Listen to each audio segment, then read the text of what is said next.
in those digital photographs is amazing. And if people may find themselves going to jail for things they didn't do, it's good that we are moving.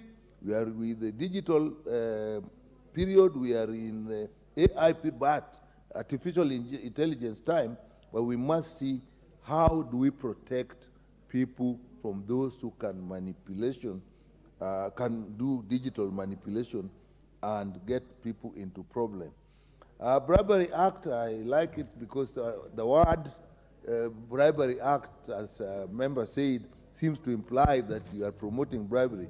But what I really like about it is, for once in this country, we are going to accept that corruption is not seated in the public sector only.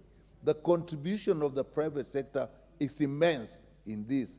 And if you are going to look at that, that is something I'll support. Holidays, let's not change history. Let history stay as it is. I don't see why we are changing a Moi Day. Whatever happened, I think we should retain that. Changing 26th December to Utamaduni, we are not respecting our cultures. We are looking for a day that is celebrated all over the world for other things and say we can give this one. So something we can look at. Copyright Act, our artists are losing a lot from their skills and their talents. So I think that's something that we need to look at. Anti-Corruption and Economic Crimes Act, I think I agree. There are people who should be actually barred when they are being investigated from their offices. You can't be investigating somebody while they're still holding the objects that you need to look at. Merchant and Shipping Act, well, what we had was declared unconstitutional, so the shipping sector has been now operating without that, and therefore it has been hard to revive the Kenya National Shipping Line. So I think if that will do it, it's okay.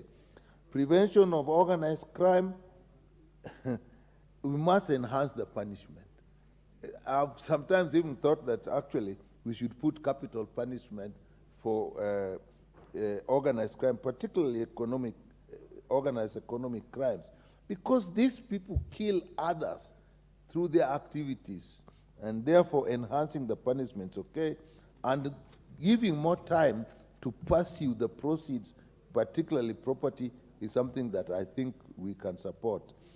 Leadership and Integrity Act, sure, let EACC verify suitability. By the time these people come to us, there is so much politics that has gone into the process that actually we don't do as much as needed. Finally, Madam Speaker, the Scrap Metal Act, I think that's something we need to look at. It's not just copper and aluminum and their alloys, but even just steel. We need to protect our infrastructure, not just electrical and electronic infrastructure, but even just physical infrastructure. With that, Madam Speaker, I said I'll support with reservations until we come to the committee of the whole House, when we look at each one individually. Thank you, Madam Speaker. Thank you. The next chance will go to the member for Mbeere North.